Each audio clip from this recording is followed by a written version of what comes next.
जय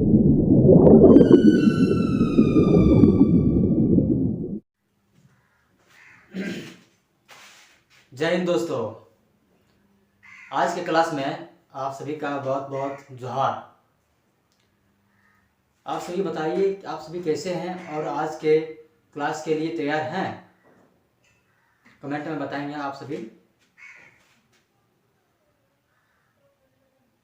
ये बताने का प्रयास करेंगे कि पिछले क्लास में आपने क्या पढ़ा था, जिसमें हमने आपको बताया था कि आपको अगले क्लास में क्या पढ़ना है।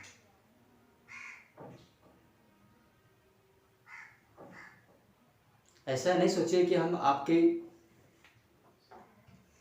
माइंड को कितना पढ़ रहे हैं। हम यही जानना चाहते हैं कि आप बताने में कितने माहिर रहते हैं। तो चलिए देने करते हैं। पिछले क्लास में हमने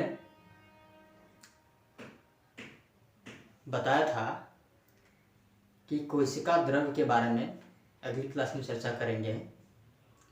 तो कोशिका द्रव्य के बारे में हम चर्चा करेंगे और उसी के साथ केंद्रक के बारे में भी आज ही क्लास में हम चर्चा करेंगे। तो आप सभी तैयार हैं?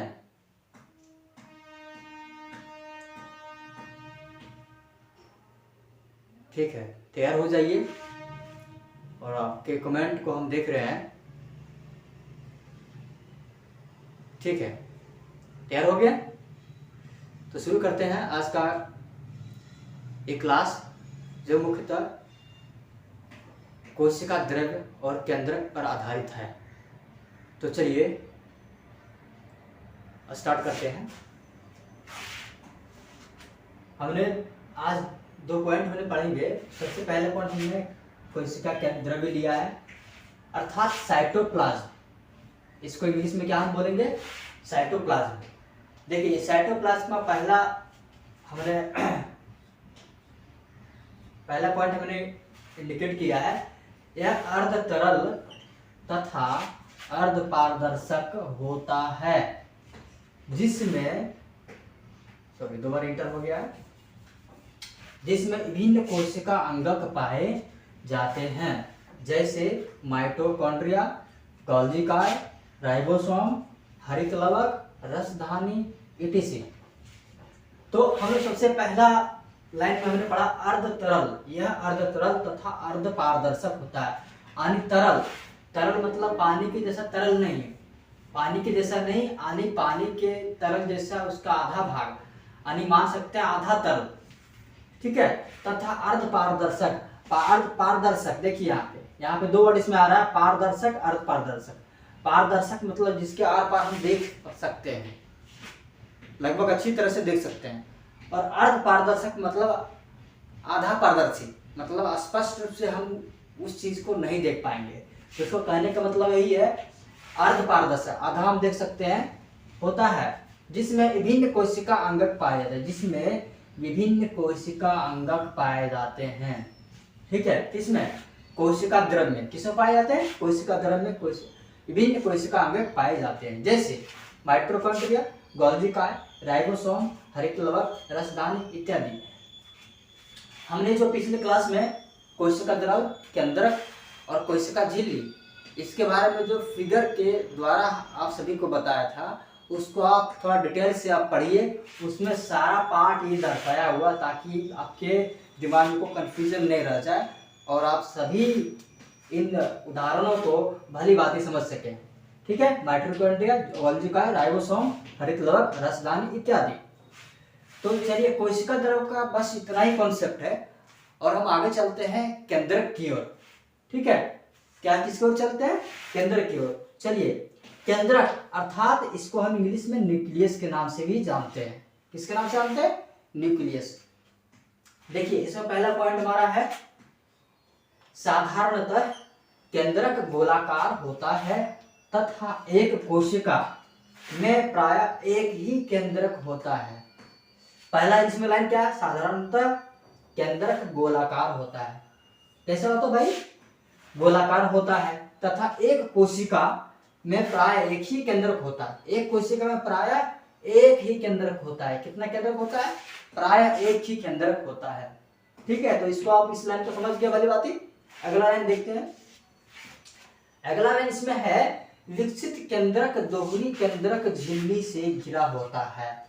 विकसित केंद्रक दोहरी केंद्रक से घिरा होता है, मतलब दोहरी मतलब दो केंद्रक झिल्ली से घिरा होता है। ठीक है, अब देखिए, अब केंद्रक झिल्ली को आप पकड़िए, यहाँ अगला पॉइंट में इसी को पकड़ना है। ठीक है, उस पर ध्यान दीजिए। देखिए इसमें लिखा हुआ है, केंद्रक झिल्ली के अंदर केंद्रक द्रव्य पाया जाता है। अर्थात जब दोहरी केंद्रक झिल्ली से घिरा होता है तो इसी में क्या होता है, केंद्रक झिल्ली के अंदर केंद्रक द्रव्य पाया जाता है। जो दोहरी झिल्ली से घिरा होता है उसके अंदर क्या पाया जाता है? केंद्रक द्रव्य पाया जाता है। ठीक है, किसके अंदर? केंद्रक झिल्ली के अंदर। ठीक है, और केंद्रक झिल्ली किसके अंदर होती है ना? केंद्र के बाहर दोहरी केंद्रक झिल्ली से घिरा होता है, केंद्र के बाहर। ठीक है, तो केंद्रक झिल्ली के अंदर केंद्रक द्रव्य पाया जाता है। ठीक, देखिए अगला लाइन देखते हैं इसमें। अब यहाँ पे है कोशिका द्रव्य तथा केंद्रक द्रव्य। इसमें कंफ्यूजन बिल्कुल नहीं होना चाहिए। हमने पिछले क्लास में आप सभी को बतलाया है, कोशिका द्रव्य केंद्रक द्रव्य के बारे में बतलाया है, और कोशिका द्रव्य में इसमें कंफ्यूजन नहीं होना चाहिए।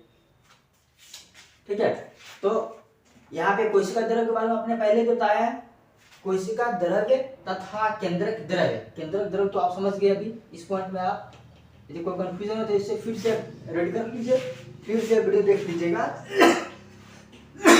या तो कमेंट कीजिएगा, हम आपको कोई डाउट हो तो उसको पूरा कर देंगे। कोशिका द्रव्य तथा केंद्रक द्रव्य को सम्मिलित रूप से, यानी कोशिका द्रव्य, ये पहला पार्ट कोशिका द्रव्य, और केंद्रक द्रव्य जो अभी हमने इंडिकेट किया इसको, केंद्रक द्रव्य को सम्मिलित रूप से, यानी दोनों को जब मिलाते हैं सम्मिलित रूप से, उसे क्या कहते हैं भाई? जीव द्रव्य। इसे क्या कहते हैं? जीव द्रव्य। इंग्लिश में क्या कहेंगे? प्रोटोप्लाज्म। क्या कहेंगे? प्रोटोप्लाज्म। किसको? केंद्रक द्रव्य और कोशिका द्रव्य। कोशिका द्रव्य और केंद्रक द्रव्य दोनों को सम्मिलित रूप से क्या कहेंगे? जीव द्रव्य। तो हमें आशा है कि आज के द्वारा बताए गए सारे कंटेंट से आप सहमत और संतुष्ट होंगे,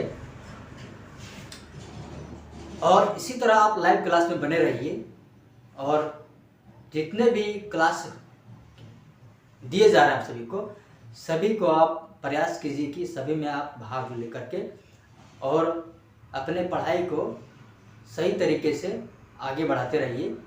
और हमने तो ये 3 पॉइंट्स देख लिए, कोशिका द्रव्य, केंद्रक द्रव्य और ये केंद्रक द्रव्य केंद्र के बारे में। तो पिछली क्लास में हम ये तो 3 पॉइंट हमने जो शुरुआत में जो पढ़ा था उसको तो पूरा हो गया है।